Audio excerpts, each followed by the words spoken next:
Bismillahirrahmanirrahim.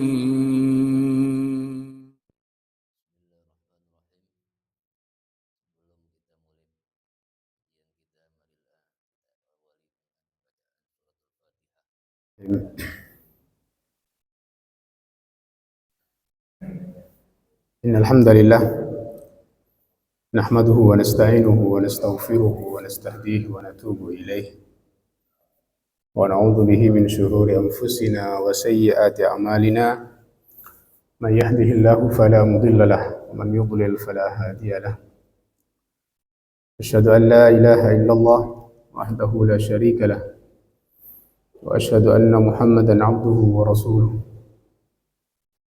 شهادة تنجينا من أهوال يوم القيامة ثم نصلي ونسلم على سيدنا وحبيبنا وقدوتنا محمد بن عبد الله صلوات الله وسلامه عليه وعلى آله وصحبه ومن والاه أما بعد أيها الحاضرون والحاضرات أحييكم بتحية الإسلام السلام عليكم ورحمة الله وبركاته. Alhamdulillah, di pagi yang penuh barakah ini kita memuji Allah Subhanahu wa taala, bersyukur atas limpahan nikmatnya. Allah himpun kita di tempat yang penuh barakah ini, di salah satu dari rumahnya di muka bumi. Kita berkumpul untuk melaksanakan salat subuh berjamaah. Sudah kita laksanakan, alhamdulillah, semoga Allah mengabulkan setiap bentuk ketaatan kita kepadanya.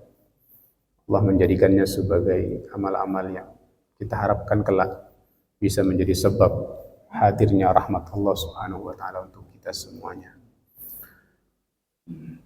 Bapak sekalian yang Allah muliakan, tema kita di pagi hari ini seputar tentang amalan-amalan hati.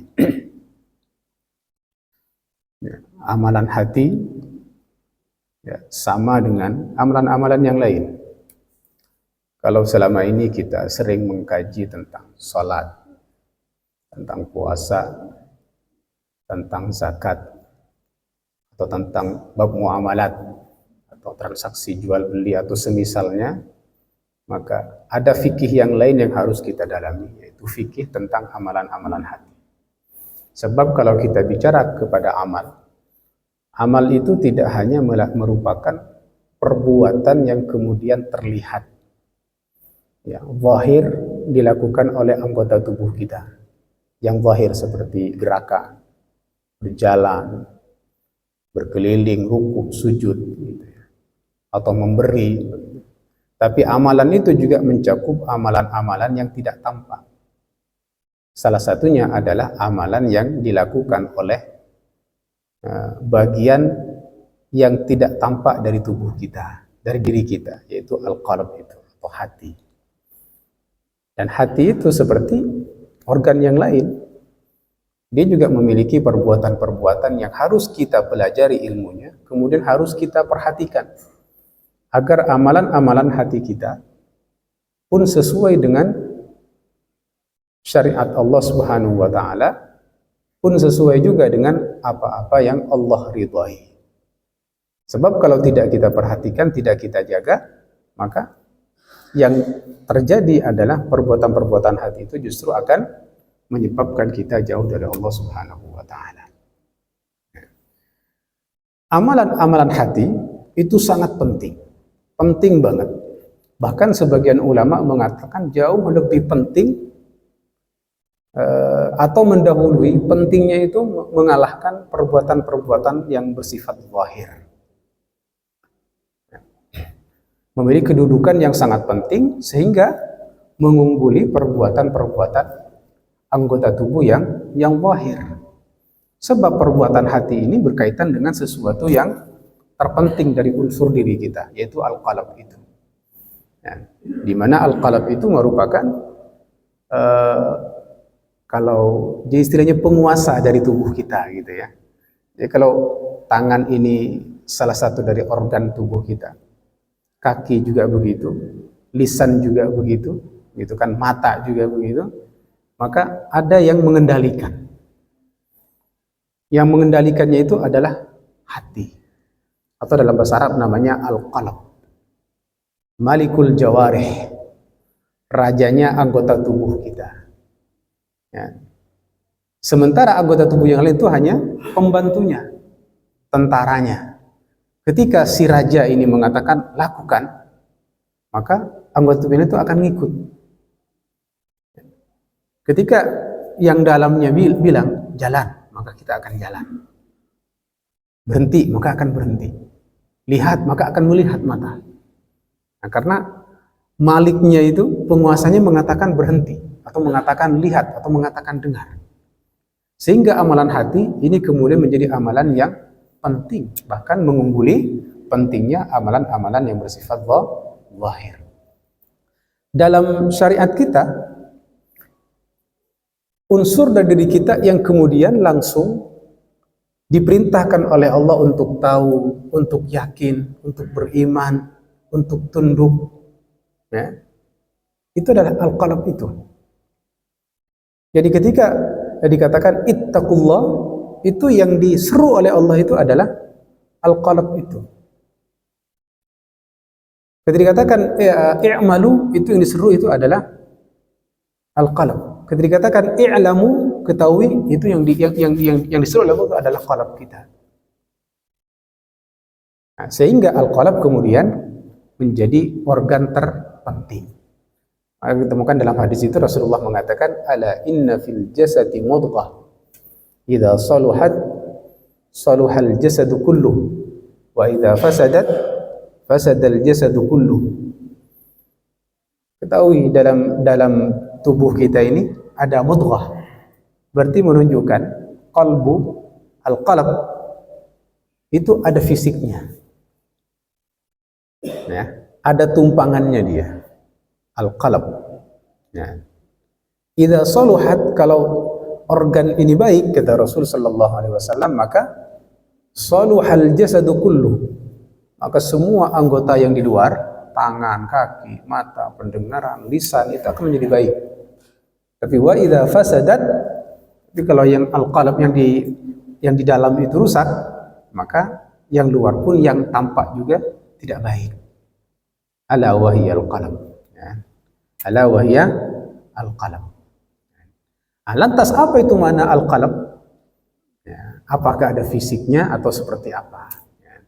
Kita akan bedah dulu, ya, biar kita kemudian punya gambaran tentang apa itu amalan hati yang lebih dalam. Gitu, ya. Al-qalb, ya, begitu bahasanya qaf, lam, ba, disambung menjadi qalbun. Ya. Jadi bukan kaf, ya, bukan kalbun. Kalau kalbun nanti artinya anjing, gitu ya. Kalau bahasa Arab kaf, lam, ba, kalbun itu artinya anjing. Tapi kalau qalbun pakai qaf, qalbun itu salah satunya artinya adalah jantung sebenarnya fisiknya. Terjemahan yang lebih tepat sebenarnya jantung. Karena kalau hati itu bahasa Arabnya bukan qalbun, ya. Tapi yang sudah masyhur di bahasa kita, bahkan sudah dinyatakan resminya diterjemahkan ke dalam bahasa kita menjadi hati. Hati yang kemudian ada juga di tubuh kita, itu bahasa Arabnya namanya bukan qalbun, tapi namanya al-kabid. Al-kabid namanya. Kalau yang al-qalb yang kita terjemahkan dengan hati di bahasa kita, yang menjadi intisari atau terpenting dari diri kita adalah qalbun. Secara bahasa, qalbun itu maknanya adalah sesuatu yang terinti, yang terpenting dari segala hal. Itu namanya qalbun secara bahasa, ya. Jadi kalau satu daerah, maka tempat yang paling sentral, yang paling penting di daerah itu, yang biasanya kita sebut dengan ibu kota, biasanya kalau di daerah itu paling penting di situ, kan. Kalau daerah ini dicaplok oleh musuh, maka semuanya akan tercaplok. Itu namanya qalbun juga. Jantung kota namanya, atau jantung negara, gitu. Qalbun dalam bahasa Arab. Nah, maka sesuatu yang terinti, yang paling murni, itu dalam bahasa Arab disebut dengan qalbun. Itu makna yang pertama.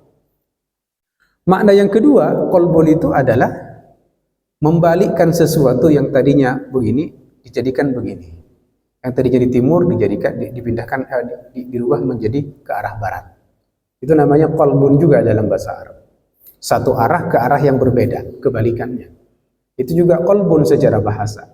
Makanya kalau kita membolakkan tangan begini dari atas menghadap ke bawah, itu namanya dalam bahasa Arabnya qallabtul yad. Saya membalikkan. Maka qalbun itu adalah membalikkan sesuatu dari satu sisi ke sisi yang sebaliknya. Nah, itu makna bahasa, ya, makna secara bahasa. Maka qalbun kita, hati kita ini, kenapa disebut dengan qalbun? Diterjemahkan menjadi hati atau kalbu dalam bahasa kita. Karena ini organ yang terpenting, organ yang paling inti dalam tubuh kita. Kalau kita bicara jantung, sebelum anggota tubuh kita yang lain tercipta, jantung dulu yang Allah ciptakan. Makanya kalau ada janin yang terbentuk dalam rahim seorang perempuan, ketika dicek, itu jantung dulu yang terdetak. Sebelum terbentuklah organ tubuh yang lain. Nah, ini juga menunjukkan, mengindikasikan bahwa qalbun itu merupakan organ terpenting. Nah, yang organ ini yang kemudian nanti akan tugasnya adalah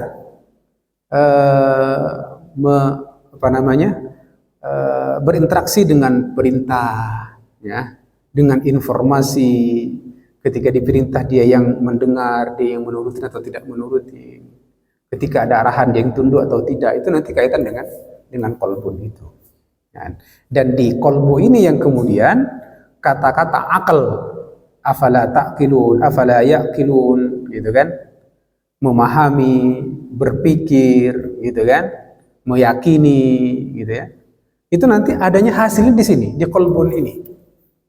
Walaupun sebagian orang mengatakan berpikir itu adanya walaupun kemudian nanti antara qalbu, antara jantung dengan otak itu ada hubungan yang sangat kuat.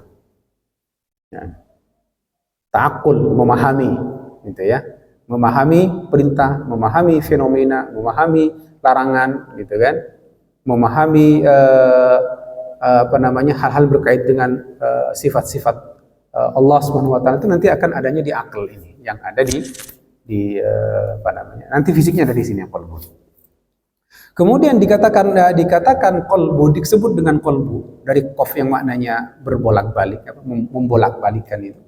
Sebab memang jantung itu, kondisi hati kita itu kondisinya dia tidak pernah berhenti. Ya, tidak pernah berhenti dia. Dan kondisinya berubah-ubah terus. Lintasan pikiran, lintasan niat, sekarang begini, berikutnya sudah berubah lagi keinginannya. Berubah kan begitu. Terkadang sekarang semangat, tiba-tiba enggak semangat. Tadinya percaya berubah menjadi ragu. Tadinya ragu, tiba-tiba berubah menjadi percaya. Berubah kondisinya, tidak fix dalam satu keadaan. Sehingga disebut dengan qalbun karena kondisinya seperti itu. Bahkan dalam satu hadis itu dijelaskan bahwa qalbu manusia semuanya itu berada di antara dua jari Ar-Rahman. Baina usbu'aini min asabi'ir Rahman. Nah, jadi qalbu manusia kalau digabungkan jadi satu, itu berada di antara dua jari Allah yang Maha Rahman. Hadis ini menunjukkan bahwa Allah mensifati dirinya, atau Rasulullah mensifati Allah itu memiliki dua jari, memiliki jari-jari. Walaupun tentunya tangan Allah ya berbeda, tidak sama dengan tangan makhluk. Karena setiap makhluk punya tangannya ada jarinya, kan begitu. Allah bagian dari kesempurnaan sifat Allah memiliki tangan. Ya, Allah memiliki jari. Tentunya sesuai dengan sifat Allah Subhanahu wa taala. Di hadis itu dikatakan bahwa hati-hati manusia semuanya berada di antara jari-jari Allah. Kata Rasul, yuqallibuha kama yasha. Allah bolak-balikan hati itu sesuai dengan kehendaknya. Yuqallibuha, dibolak-balikan. Dibikin semangat, tiba-tiba diubah semangatnya. Niat begini, tiba-tiba diubah lagi niatnya. Oleh karena itu, Rasulullah pesan kepada kita itu tidak boleh kemudian sedikit pun takabur dengan amal kita yang sudah kita lakukan. Tidak boleh takjub dengan amal kita, merasa bahwa kita sudah pasti begini di akhirnya. Kan nggak boleh kita begitu. Tapi setiap saat kita berusaha untuk memperbaiki amal, beramal, memperbaiki amal. Kemudian dievaluasi, kalau baik dilanjutkan, kalau tidak baik segera diubah. Karena kondisi akhir kehidupan kita, termasuk hati kita, kondisi akhirnya hanya Allah yang tahu. Jadi kita, karena nggak tahu kondisi seperti apa kondisi akhirnya, disitulah kita berusaha untuk mengisi setiap detik dari kehidupan kita, diisi dengan hal-hal yang tentunya sesuai atau selaras dengan ridha dan syariat Allah Subhanahu wa taala. Nah, dan Rasulullah juga berdoa, mengajarkan kita sebuah doa yang Rasulullah baca sering-sering Rasulullah baca. Di antaranya adalah ya muqallibal qulub, wahai zat, ya Allah, zat yang membolak-balikan hati manusia, tsabbit qalbi ala dinik, teguhkan hatiku ini, qalbuku ini, teguhkan di atas agamamu, di atas syariatmu, di atas keridhaanmu, di atas ketaatan kepadamu. Kan begitu kita minta. Itu Rasulullah doakan, Rasulullah baca setiap waktu-waktu beliau. Ya, mohon kepada Allah agar walaupun terbolak-balik terus, tapi ketika akhirnya hati ini teguh untuk taat kepada Allah Subhanahu wa taala. Nah, adapun secara istilah gitu ya, itu tadi baru secara makna qalbu. Baru kemudian secara istilah qalbu itu atau kita terjemahkan dengan hati, itu diartikan dengan dua makna. Yang pertama makna zahir, yang kedua makna batin atau makna ruhani. Yang pertama yang zahir itu adalah organ dalam tubuh kita yang bentuknya seperti apa begini, lope kata orang sekarang, love ya, sanubari ya. Bentuknya sanubari begitu ya. Jantung ya. Ada di dada kita agak ke sebelah kiri dikit. Ya, sehingga Al-Imam Syafi'i itu pendapatnya ketika kita bersedekap dalam sholat yang disunnahkan itu posisinya tangan diletakkan agak ke kiri sedikit, pas di atas posisi jantung. Itulah qalb secara fisik. Ya.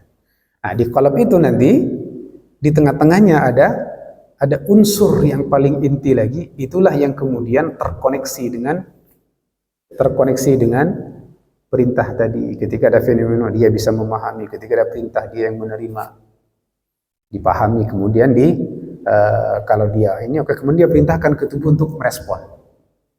Nah, itu semuanya ada yang ketika ada pemahaman, keyakinan adanya di situ. Hubungannya sangat kuat. Nah, kemudian yang kedua adalah khalqun latifun rabbani. Jadi kalau tadi zahir, qalbu tadi jantung itu fisiknya yang zahir. Kalau dibelah itu kita melihatnya, bahkan jantung ini ada di semua makhluk hidup termasuk binatang. Itu punya jantung karena itu fisiknya gitu ya. Tapi kemudian di jantung itu nanti ada latifah rabbaniyah. Ada makhluk yang memang Allah ciptakan, sifatnya itu batini, ruhani, nggak bisa ketebak, nggak kelihatan oleh pandangan kita walaupun dibelah. Ya. Tapi latifah rabbaniyah ini yang kemudian memiliki hubungan kuat dengan jantung tadi. Ya. Makanya kalau ada orang berbuat maksiat dan dia tahu itu maksiat, perhatikan pasti jantungnya deg-degan. Pasti jantungnya deg-degan. Karena hatinya sedang bermasalah, dia melakukan satu pelanggaran dan dia tahu itu pelanggaran, pasti jantungnya juga berdetak. Lebih seperti di luar biasanya. Tapi kalau ada orang yang kemudian berbuat satu ketaatan kepada Allah dan dia sadar itu ketaatan, senang hatinya. Dan detaknya juga beda. Berarti memang latifah rabbaniyah ini atau yang ruhani ini, qalbu yang hati yang bersifat rohani ini berkaitan erat dengan kondisi jantung. Dan Rasulullah ketika mengatakan menjelaskan tentang iman, tentang kebaikan, tentang keburukan, itu diakhiri dengan mengatakan at-taqwa hahuna, at-taqwa hahuna, at-taqwa hahuna. Takwa itu adanya di sini. Takwa adanya di sini. Ini mengarah menunjuk kepada jantungnya. Berarti memang al-qalb itu punya dua makna, makna zahir dan makna batin. Makna zahir fisiknya adalah jantung, dan makna zahir itu adalah unsur ruhani, unsur batini rabbani yang kemudian berkaitan erat dengan jantung itu sendiri. Ya, itu hadis yang tadi saya bacakan di awal. Ala inna fil jasadi mudghah idza saluhat salahal jasadu kulluh wa idza fasadat fasadal jasadu kulluh.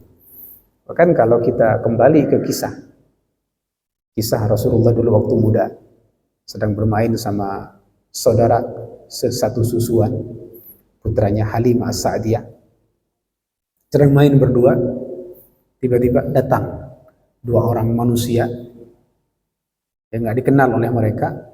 Tiba-tiba keduanya mendekati Nabi Muhammad yang masih kecil waktu itu, kemudian ditidurkan, dadanya dibelah, dikeluarkan jantungnya, kemudian dari jantung itu ada unsur di tengah-tengahnya dikeluarkan lagi, dicuci dikeluarkan, dikatakan hadza hadzus syaitanu mink. Ini nih, bagian ini yang bisa dipengaruhi oleh setan dari dirimu. Kemudian dicuci, dibersihkan, kemudian dikembalikan pada asalnya. Kata Anas bin Malik yang meriwayatkan hadis ini, saya melihat bekas jahitan itu ada di dada Rasulullah Sallallahu Alaihi Wasallam. Anas bin Malik yang hidup dari kecil bersama Rasul, saya melihat ada bekas jahitan di dadanya. Artinya kejadian itu nyata, dan yang dikeluarkan itu adalah jantung tadi. Di tengahnya ada unsur itu yang mudah dikendalikan oleh setan. Dibuang dari Rasulullah, dibersihkan atau dibuang atau dibersihkan gitu. Dibersihkan kemudian sehingga Rasulullah kemudian hamba Allah pilihan yang kemudian setan tidak mampu untuk menguasai Rasulullah Sallallahu Alaihi Wasallam. Bahkan Rasulullah yang menundukkan setan. Ketika datang mengganggu, Rasulullah malah mengendalikan.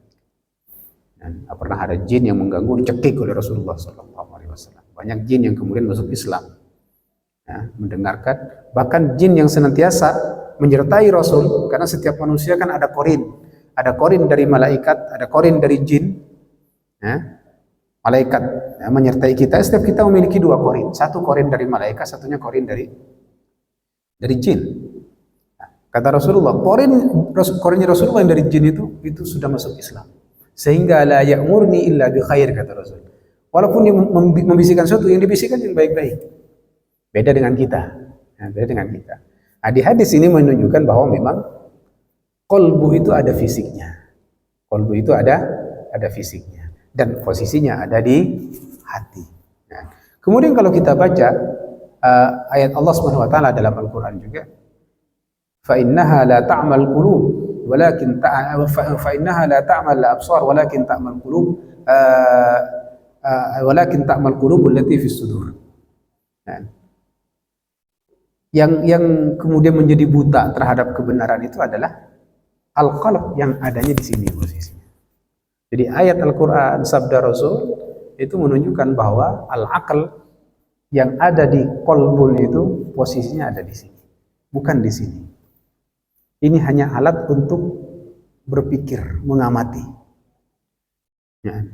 Apa yang terlihat, apa yang terdengar, dipikirkan di sini, baru kemudian hasilnya akan dipahami, kemudian disimpan oleh al-qalb. Makanya ada sebuah penelitian, jantung itu punya memori seperti otak juga punya memori, dan jaringan memori yang ada di otak dengan di jantung itu sama, dan memori yang di jantung itu pun bisa menyimpan memori yang sama dengan di otak. Makanya ada orang, dan kelebihan kalau di otak dengan di hati, kata penelitian itu, kalau yang di otak itu berpikir, kemudian apa yang ditemukan itu kadang-kadang dimanipulasi. Sehingga kalau ada orang yang berbohong, itu hasil berpikirnya yang di sini. Dia tahu ini yang benar, tapi yang dikatakan kebalikannya. Itu hasil olahan dari sini, dari otak yang ada di sini. Namanya dimal dalam bahasa Arab. Tapi kalau yang di jantung itu tidak pernah berbohong. Dia menyimpan apa yang dia alami. Jadi kalau dia tahu A, dia akan simpan sebagai memori di jantungnya situ. Kalau dikatakan B, berarti diolah dari sini. Sini yang memerintahkan untuk berbohong. Ya, hasil dari sini semuanya. Makanya yang berdusta itu kalau dalam Al-Quran nasiyatun kadzibah. Yang berdusta itu ubun-ubun. Maksudnya sesuatu yang ada di balik ubun-ubun, yaitu otaknya yang bermasalah. Gitu. Tapi kalau jantung itu tidak berdusta. Karena Rasulullah mengatakan at-taqwa hahuna, at-taqwa hahuna. Itu orang-orang Quraisy kayak Abu Jahal, kayak Abu Lahab itu. Kalau dibedah sininya ditanya, itu akan mengakui Nabi Muhammad sebagai orang yang jujur, orang yang amanah. Tapi karena sudah ada sesuatu, maka di sini berpikir, kalau dikatakan dia sebagai nabi, kita ikutin. Nah, dia berpikir di sini, dia merasa akan ada kerugian-kerugian yang akan dialami. Baik, kita lanjutkan, insyaallah taala. Selanjutnya yang akan kita bahas itu adalah manzilatul qalb. Jadi hati ini penting. Tadi sudah kita bahas sebagian, menjadi unsur terpenting dalam diri kita. Maka otomatis amalan-amalan hati, amalan-amalan yang muncul dari hati itu otomatis kedudukannya menjadi amalan-amalan yang terpenting. Sebab hati itulah yang kemudian yang tahu Allah, mengenal Allah, bekerja untuk Allah, berusaha bekerja untuk menuju keridhaan Allah Subhanahu wa taala. Itu semuanya adalah qalb sebagai rajanya, sebagai penguasanya. Nanti begitu qalb mengatakan lakukan, jangan lakukan, pergi, jangan pergi, ikuti atau tidak ikuti, itu nanti tergantung di sini. Al-qalb, gitu ya. Sehingga amalan-amalan hati kemudian menjadi amalan yang sangat penting untuk kita perhatikan, kita kembangkan. Sebab nanti amalan hati itu nanti ada yang buruk, ada yang baik. Yang buruk itu nanti kita hindari. Seperti asyirk, ragu, tidak yakin, tidak percaya, itu kan amalan hati yang harus kita buang berkaitan dengan Allah Subhanahu wa taala. Ya, walaupun juga nanti kalau tidak yakin kepada keburukan, terhadap keburukan itu wajib. Kalau kaitannya dengan percaya kepada Allah itu wajib, tapi ragu kepada Allah itu harus kita buang. Karena memang yakin, ragu, percaya, tidak percaya itu sifat yang akan sangat mungkin menimpa hati kita. Tergantung apa objeknya gitu ya. Kalau kaitannya percaya, yakin kepada Allah, itu perbuatan hati yang harus kita pupuk. Tapi kalau percaya kepada setan, kepada jin, nah itu harus harus kita lemahkan. Kalau perlu kemudian kita buang biar kita tidak mudah diterbedaya oleh setan. Itu bagian dari amalan hati yang harus kita perhatikan.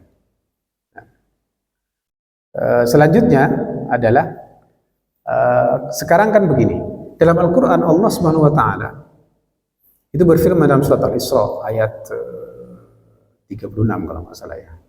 Wala taqfu ma laysa laka bihi ilm. Inna as-sam'a wal basara wal fu'ada kullu ulaika kana anhu mas'ula. Di sini Allah menyebutkan 3 jenis organ tubuh kita. Itu sangat urgen sehingga Allah sebutkan secara spesifik. Wala taqfu ma laysa laka bihi ilm. Kamu jangan asal ngomong sesuatu yang tidak ada dasarnya. Atau jangan melakukan sesuatu yang tidak ada landasannya. La taqfu ma laysa laka bihi ilm. Sebab apa? Inna sam'a, karena pendengaran, wal basar, penglihatan, wal fuad, dan hati. Nah, fuad itu nama lain dari qalbun. Wal fuada kullu ulaika kana anhu mas'ula. Semua itu akan diminta pertanggungjawaban, akan ditanya oleh Allah. Pendengaran. Nah, apa yang kamu dengar? Kemudian wal basar, penglihatan, apa yang kamu lihat. Kemudian wal fuad, qalb, apa saja amalan-amalan hati yang dilakukan yang dilakukan oleh hati itu, apa saja amalannya. Kullu ulaika kan masuk, semuanya akan ditanya.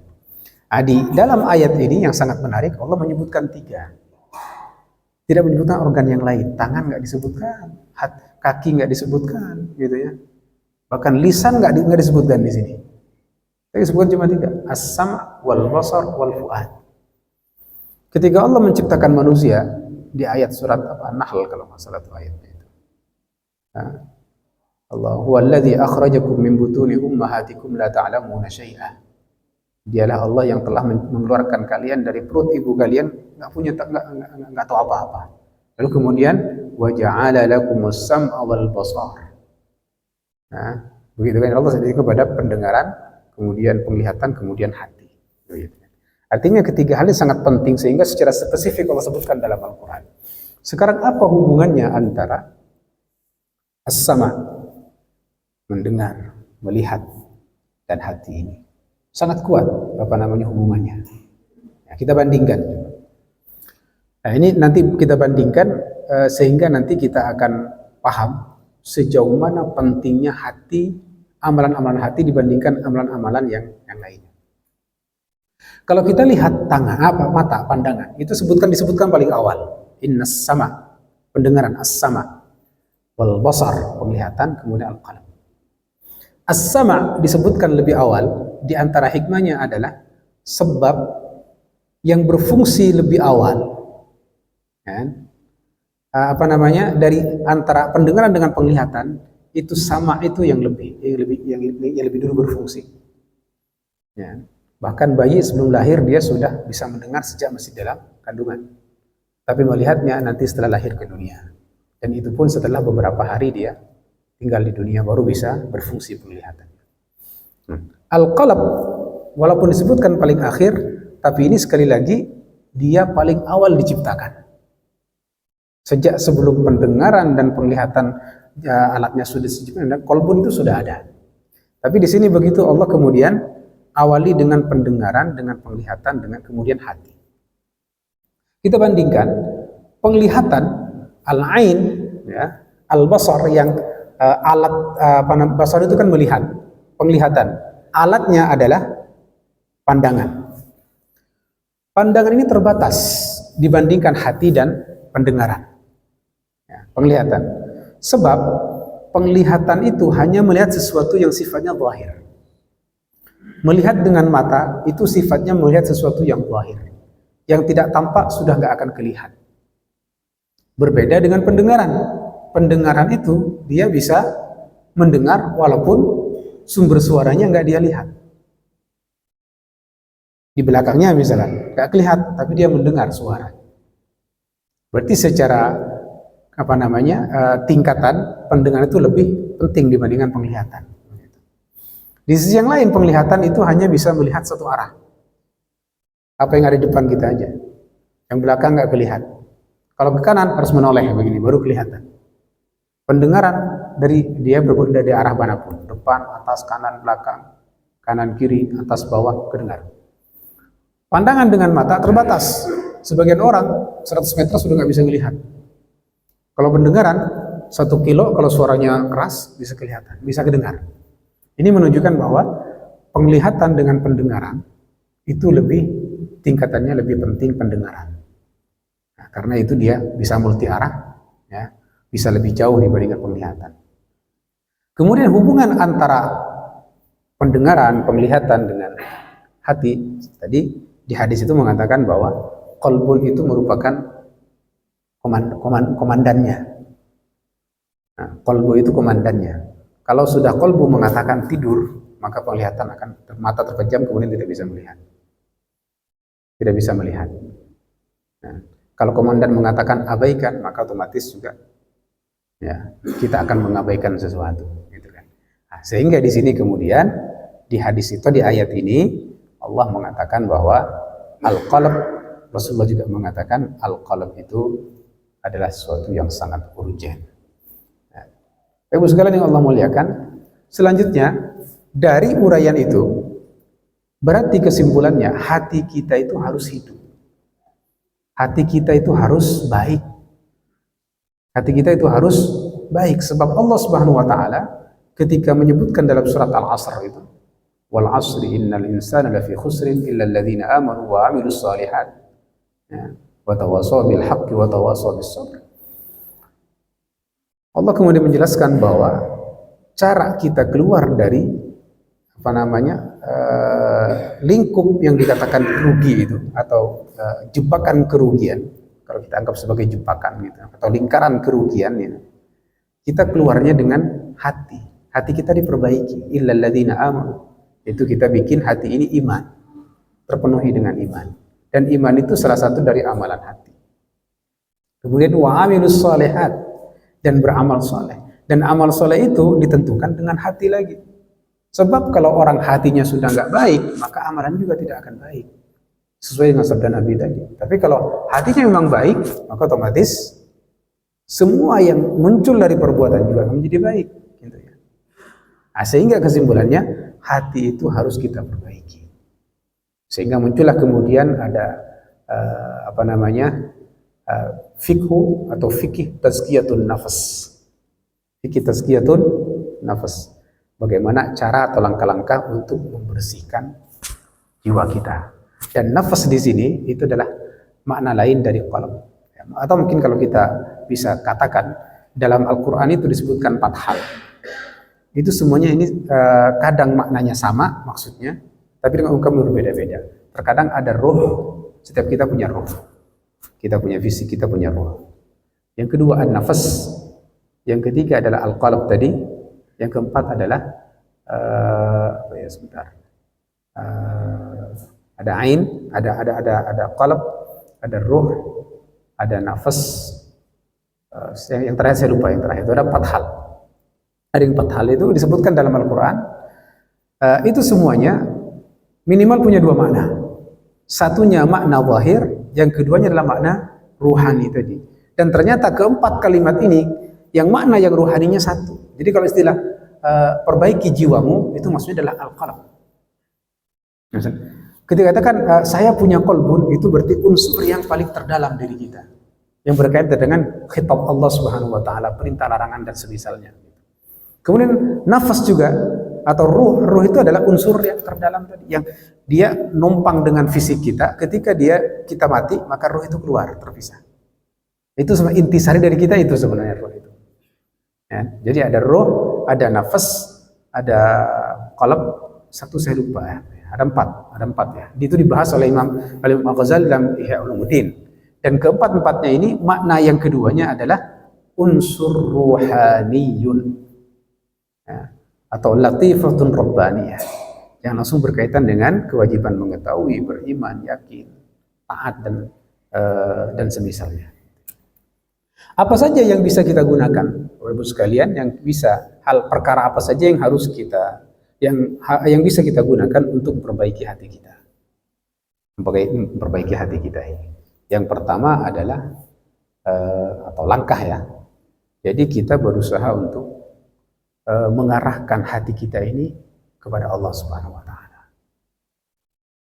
Nah, karena kan tadi kan dia kan sifat hati itu kan kemana-mana dia, lintasan pikiran, tiba-tiba mau ke sana, mau ke sana.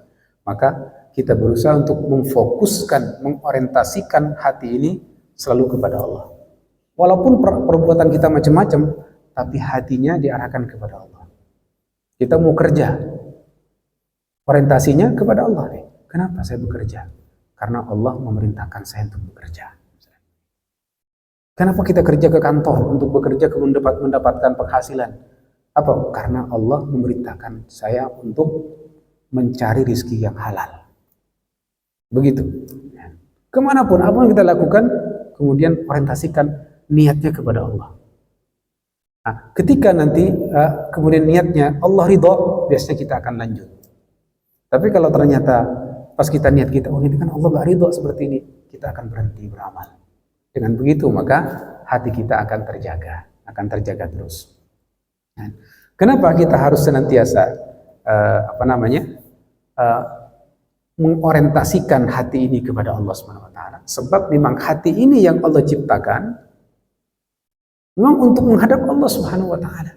Itu makna dari wa ma khalaqtul jinna wal insa illa liya'budun. Agar senantiasa dia tunduk dan menghadap Allah Subhanahu wa taala. Itu fungsi hati memang begitu. Fungsi qalb kita untuk ke sana gitu. Sehingga kalau kemudian kita palingkan ke sisi yang lain, berarti kita sudah memalingkan hati yang seharusnya menghadap kepada Allah Subhanahu wa taala. Maka cara memperbaikinya adalah kita orientasikan terus dengan Allah, ya. Niat-niat kita selalu dengan ridha Allah Subhanahu wa taala. Yang kedua adalah menggunakan hati ini sesuai fungsinya. Apa fungsi hati itu? Fungsi hati itu adalah tadi untuk mendengar perintah Allah. Ya. untuk memahami siapa Allah melalui sifat-sifatnya. Untuk kemudian fungsinya untuk memastikan setiap amal itu ada niatnya. Apa niatnya? Maka niatnya itu fungsi qalb. Ya, jadi gunakan fungsi itu untuk takut kepada Allah, berharap kepada Allah, itu fungsi hati. Karena kan unsur Rabbani itu ruh yang Allah tiupkan langsung. Itu ruh yang langsung Allah tiupkan langsung. Ketika maksud dengan min rauhillah kan, rauh itu kan Allah meniupkan langsung. Itulah ruh, itulah yang punya sifatnya kata Allah yang meniupkan langsung ya, kepada Nabi Adam gitu kan. Maka kemudian itu unsur manusia yang kemudian harus disesuaikan dengan kerjanya. Begitu sudah dia misalnya cintanya harus kepada Allah. Ketika cintanya dipalingkan ke selain Allah, berarti kondisi qalbu itu sedang tidak baik-baik saja. Karena seharusnya qalbu itu hanya mencintai Allah Subhanahu wa taala atau mencintai Allah di atas segalanya. Seperti dalam surat Taubah itu kan. Qul in kana aba'ukum wa abna'ukum. Kan begitu. Kan? Terakhir ahabba ilaikum minallahi wa rasulihi wa jihadin fi sabilihi fatarabbasu.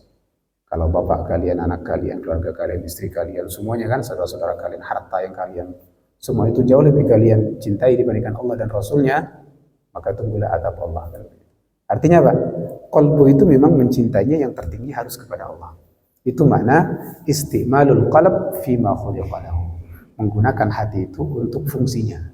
Fungsinya untuk menata niat dan tunduk kepada Allah Subhanahu wa taala. Fungsi utamanya.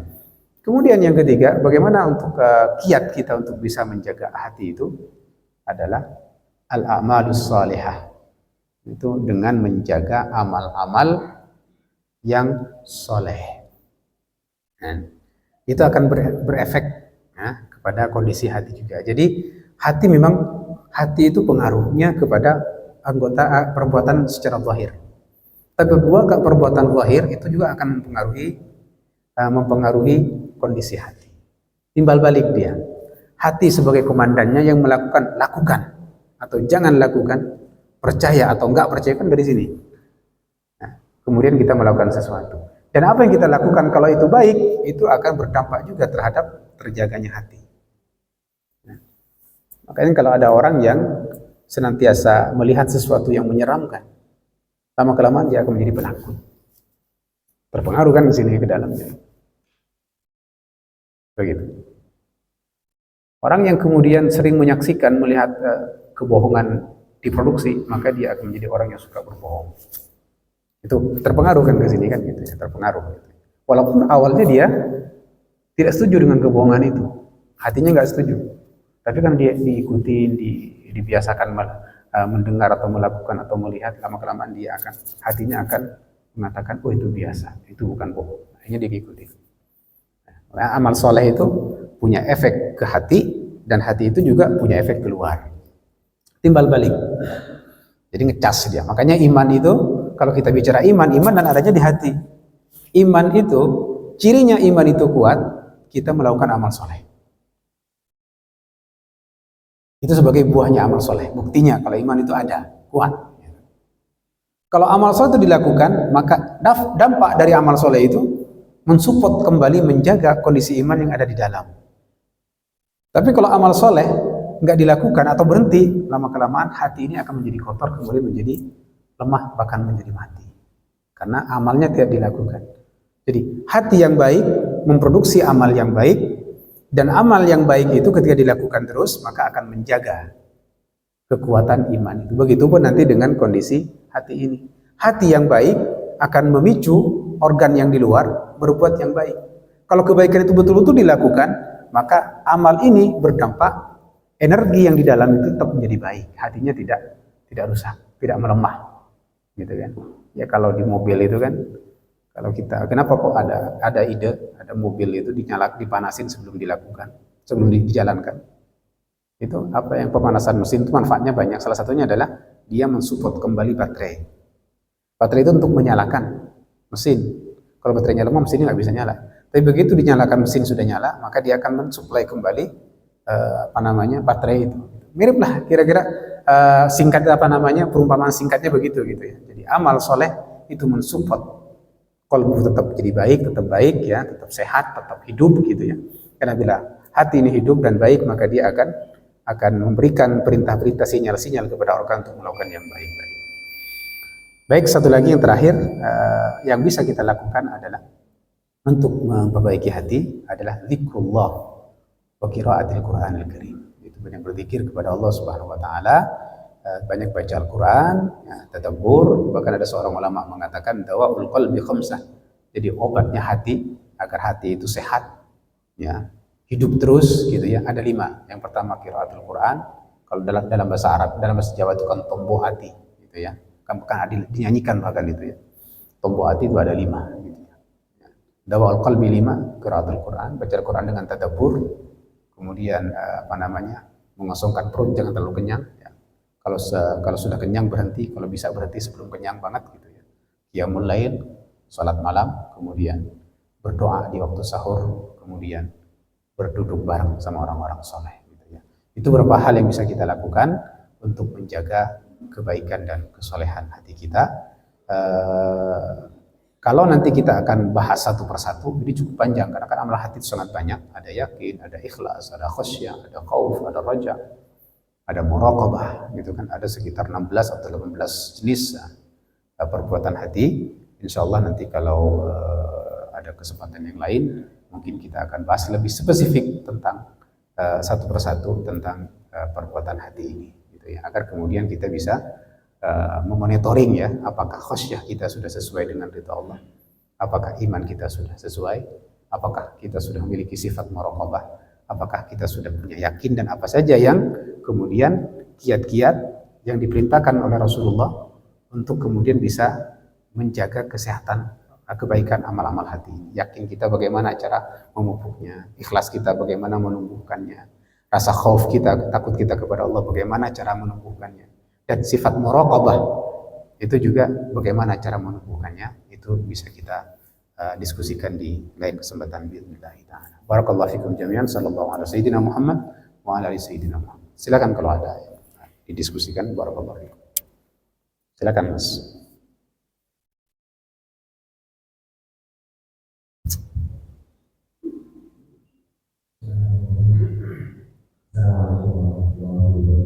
Waalaikumsalam warahmatullahi wabarakatuh.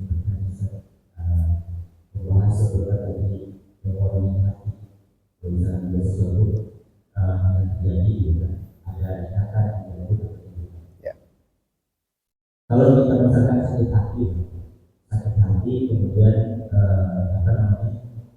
berhubungan itu dengan sama manusia itu oleh manusia kemudian orang tersebut sudah meminta maaf dan kita maafkan, tapi ya mungkin dalam dosa saya pernah mengatakan juga kita sudah memaafkan tapi masih ada bekas luka di hati. Apakah bekas luka di hati itu atau ikatan di hati tadi itu masih termasuk penyakit hati yang perlu dihilangkan atau memang dibiarkan saja sudah seperti itu?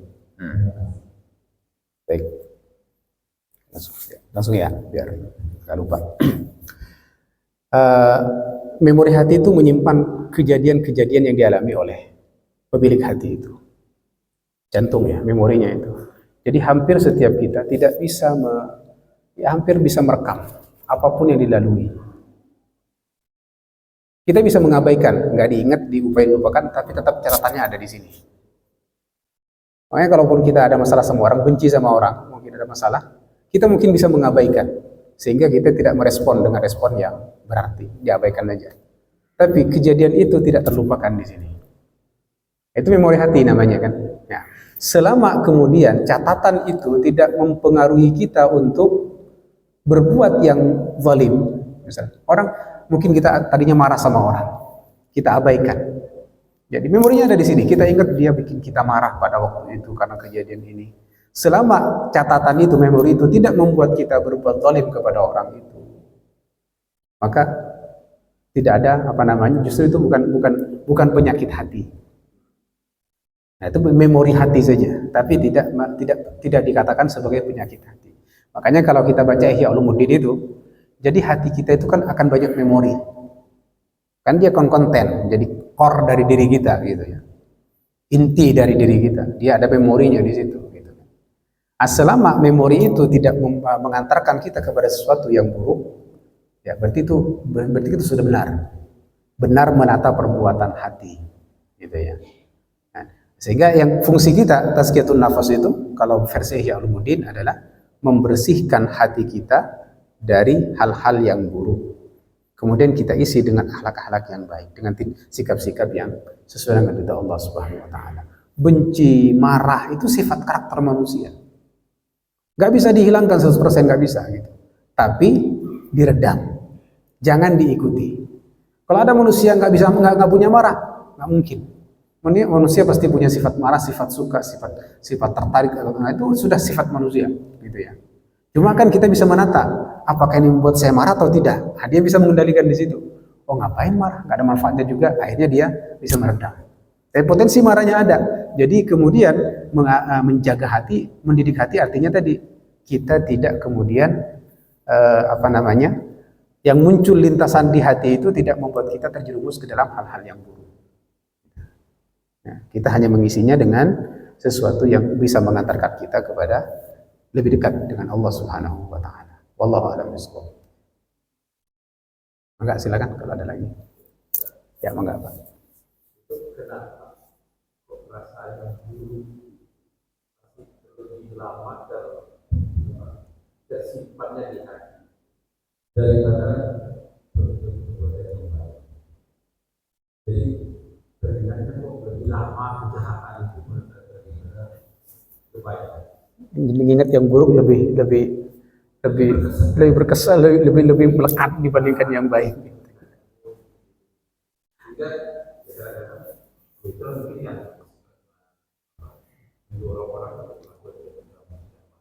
Betul. Nah, wallahu a'lam Pak ya. Tapi begini Pak, ini yang menarik seperti ini Pak. Kalau kita mengacu ke kisah Rasul tadi itu, yang kolbu jantungnya dikeluarkan, kemudian dikatakan hadza hadzus syaitanu minka. Ini nih bagian yang mudah sekali untuk dicaplok setan, kira-kira dipengaruhi oleh setan. Makanya kemudian dikeluarkan, dicucikan oleh mereka. Sehingga ya kita sebagai manusia secara umum selain Rasul gitu ya, selain Rasulullah, memang kita akan mudah untuk disentil oleh setan. Sentil oleh setan gitu. Dan bagian itu, makanya yang buruk-buruk itu akan lebih melekat, lebih diingat lebih lama dibandingkan yang baik. Di situ. Jadi mungkin itu rahasianya gitu. Karena jantung kita itu tidak seperti jantungnya Nabi. Di mana organ itu potensi itu masih normal, artinya masih. Nah, dan memang setan itu fungsinya itu, Pak. Setan itu memang tujuannya untuk menguasai hati. Makanya Rasulullah menjelaskan di hadisnya itu, setan yang bersama kita itu, nah, itu dia mengalir bersama aliran darah. Kan dia haluskan, dia memiliki kekuatan untuk kemudian masuk ke tubuh kita, dia ngikutin aliran darah. Darah itu kemana mengalirnya, Pak? Sentralnya di mana? Jantung. Dia kembali ke jantung, dipompa lagi, keluar lagi, gitu ya. Keluar lagi, kemudian kembali ke jantung lagi. Bayangkan, setan itu bisa mengalir pakai darah itu karena dia ingin masuk ke menguasai jantung. Kemudian istananya di situ. Kalau jantung kita manusia dikasih setan, maka apapun nanti yang sinyal yang muncul keluar, perintah-perintah yang muncul ke anggota tubuh yang lain, itu sinyal yang dipengaruhi oleh setan. Itu mungkin rahasianya. Kenapa yang buruk-buruk itu lebih mudah kita ingat atau diingat dalam jangka yang lebih panjang dibandingkan kebaikan kita. Ya, naik darah. Makanya tadi selama itu memori itu ada, kan memori nggak bisa dihilangkan, Pak. Karena kalau penelitian, ya benar penelitian tadi itu memang dia punya memori yang merekam kejadian apapun. Dan saya pernah baca artikel dulu, Pak. Ada sebuah artikel. Di artikel itu menceritakan sebuah kejadian tentunya di Barat. Setelah terjadi penemuan di medan medis yang disebut dengan cangkok jantung. Jadi kan sekarang jantung bisa diganti dengan jantung orang lain. Dan manusia mencapai itu, bisa mencangkok jantung. Tapi membuat jantung belum bisa gitu ya. Jantung seperti jantung kita yang ada. Kalau jantung tiruan ada, tapi fungsinya tidak seperti jantung kita. Walaupun hanya sebagian bisa, tapi tidak semuanya. Gitu ya. Ternyata ada fenomena orang yang mengalami cangkok jantung, dia akan mengalami perubahan dari sebagian dari emosinya, kondisi emosinya.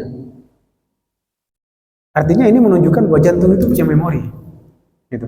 Walaupun kemudian jantung itu dipindahkan, maka memori itu nggak bisa dihilangkan. Sehingga ketika dipindah ke orang lain, memori itu akan berfungsi. Sehingga tiba-tiba ada orang begitu cangkok jantung ketemu dengan tiba-tiba ketemu dengan seseorang, kok kenal banget dengan orang ini, siapa nih orang ini? Ternyata di kisah itu di artikel itu, orang yang dikenal oleh orang yang pakai jantung baru ini, ternyata orang itu adalah ibunya orang yang jantungnya dipakai. Jadi begitu dia ketemu, kok kenal banget? Tiba-tiba ada rasa sayang, ada rasa ta'zim gitu. Padahal itu orang nggak dikenal. Nggak dikenal. Artinya apa? Memori di jantung yang dia pakai itu memori yang dia alami bersama dengan orang tadi, dengan ibunya tadi gitu. Walaupun sudah pindah ke orang lain, memori itu berlaku. Ya, ada orang kisah-kisah yang lain yang saya baca di artikel itu. Ada seorang yang kemudian meninggal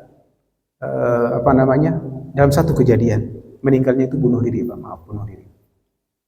Kemudian jantungnya diambil, dipakai orang lain. Orang yang memakainya itu berapa tahun kemudian pun sama, matinya mati bunuh diri. Matinya mati bunuh diri. Apa hubungannya? Berarti memang apa? Yang memerintahkan dia bunuh diri itu kan sebenarnya jantung itu. Ketika ada masalah nggak kuat, dia udah bunuh diri saja. Ketika dipakai oleh orang lain, orang itu kemudian matinya juga dengan cara bunuh diri juga ketika ada masalah. Jadi memori itu berlaku gitu loh. Nah, sehingga sekarang mungkin hati-hatilah kalau kita pertimbangkan banget kalau kita melakukan cangkok jantung. Di samping harganya mahal, yang kedua bisa jadi mengalami kejadian seperti ini. Karena memori jantung itu apa yang dia alami terekam di situ, gitu ya. Sehingga walaupun fatwa secara fikih itu membolehkan, tapi kalau saya dipertimbangkan matang-matang karena mempengaruhi sebagian perubahan di tubuh kita. Kalau mungkin jantungnya jantung orang baik, bisa jadi mungkin yang akan muncul kita pikiran-pikiran yang baik gitu ya. Tapi kalau ternyata jantung orang yang tidak beriman kepada Allah, bisa jadi mungkin tiba-tiba kita berpikirnya sesuatu yang berkaitan dengan kufur atau kekufuran kepada Allah SWT. Itu yang kita perlu pertimbangkan. Terus gimana kan demi kesehatan? Kalau memang sudah tiba ajalnya, nggak usah, ajal pasti tiba kan. Walaupun ganti jantung, ada orang yang begitu jantungnya selesai, setelah itu mati karena memang saatnya mati, gitu ya.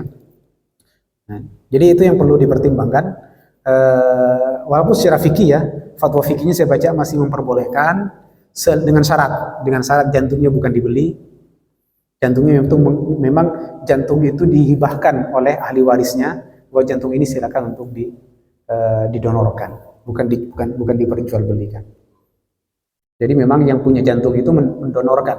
Nanti kalau misalnya saya wafat, nanti jantung saya donorkan kepada. Nah, itu memang diperkenankan. Tapi kalau saya jual, misalnya dijual oleh ahli warisnya, jantungnya dijual, itu nggak boleh fatwanya. Kemudian tentunya banyak hal yang syarat-syaratnya ya, diantaranya tadi. Jadi memang diizinkan oleh si pemilik jantung pertama didonorkan, bukan diperjualbelikan, maka boleh digunakan secara fikih ya. Tapi sekali lagi tadi yang belum diteliti lebih dalam adalah terkait dengan ada pengaruh nggak secara psikologis, secara keyakinan, secara emosi terhadap secara perilaku kepada pemilik jantung yang baru. Itu belum banyak yang mengkajinya. Tapi saya pernah baca artikel. Di artikel itu pernah mencantumkan ada 6 fenomena yang berkaitan dengan perubahan yang dialami oleh orang yang melakukan cangkok jantung. Begitu ya Pak, mungkin barangkali ya hasilnya. Wallahu a'lam bishawab. Silakan Mas.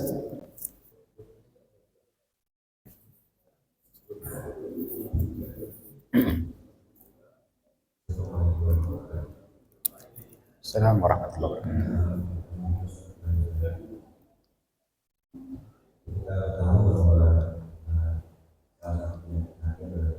Ria. bukan sombong ria itu. Ria itu adalah, jadi kalau kita beramal itu orientasinya ingin dilihat orang kemudian dipuji. Bukan karena Allah, itu ria namanya itu. Ya betul. Jadi dalam perbuatan kita ada dan itu hasilnya hanya yang kita maksudnya kita oleh orang lain. Ya. Bagaimana kita bisa kadang hal seperti itu membatasi kita untuk melakukan baik. Nah, dan kadang menghubungi kita pada satu pendapat baik itu ada bisikan, ya, jangan lakukan, ya, biar nggak dipuji orang gitu. Gitu ya. Karena kita menghilangkan itu kalau menghilangkan masalah kita usaha kita dari ya. Assalamualaikum warahmatullahi wabarakatuh. Jadi begini, jadi ria itu kan adalah ketika kita ingin beramal, tujuannya agar dilihat orang, kemudian orang memuji kita, baik secara lisan ataupun secara nonverbal. Ya, kita ingin didudukan ke posisi tertentu dengan amal kita. Itu juga bagian dari ria sebenarnya. Walaupun orang tidak memuji kita, itu sama dengan ria. Karena intinya dilihat orang, kemudian orang merespon.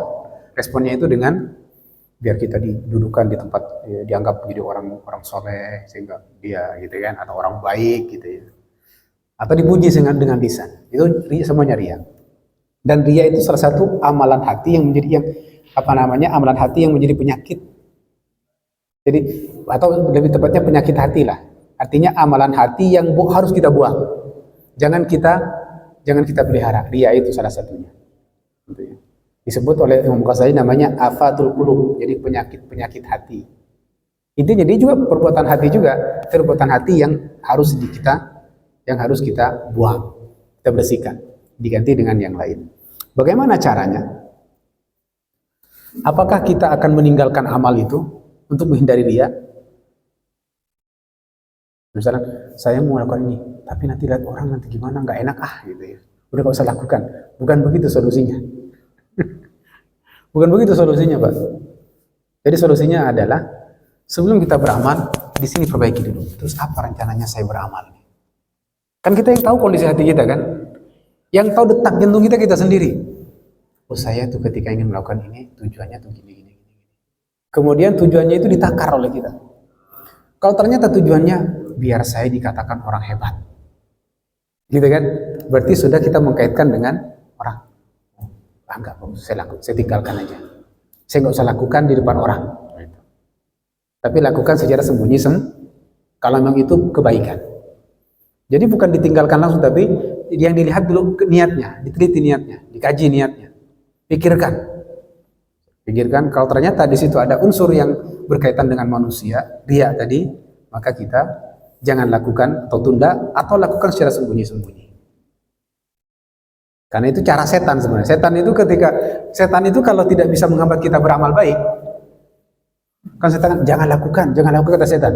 Tapi kita masih ingin melakukan, itu baik. Kalau setan ya sudah lakukan yang ini ya, yang depan orang banyak ya, biar kamu dikatakan hebat. Itu kan sebenarnya dari setan. Itu setan ingin merusak. Kalau nggak merusak, nggak membuat kita berhenti beramal, dia akan merusak amal kita dengan niat kita. Jadi caranya bukan jangan kemudian berhenti, ya, tapi kita alihkan menjadi amal yang lebih yang jauh dari pandangan orang lain. Caranya begitu saja.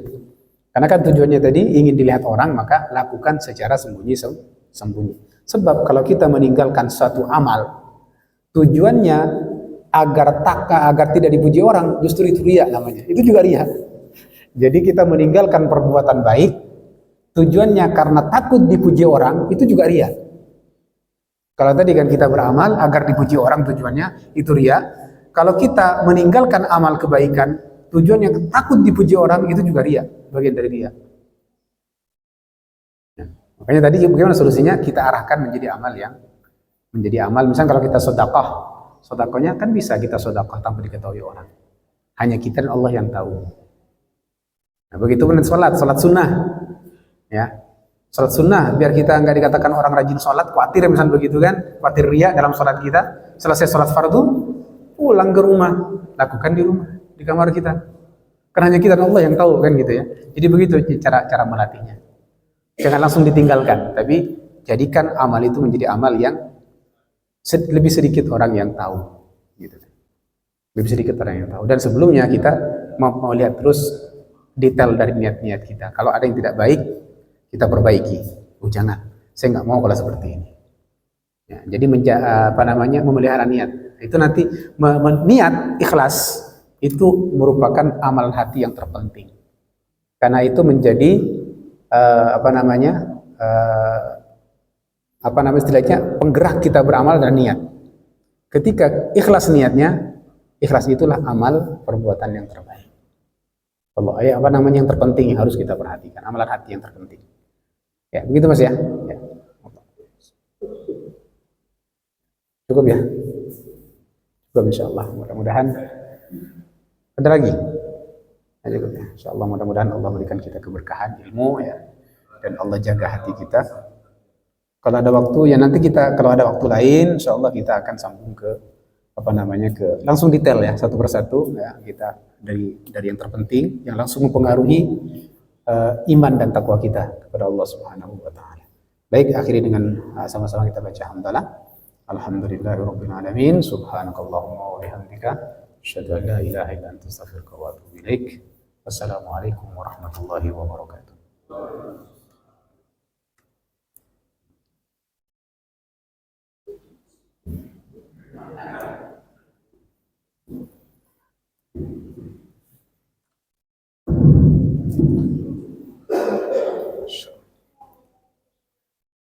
Bismillah.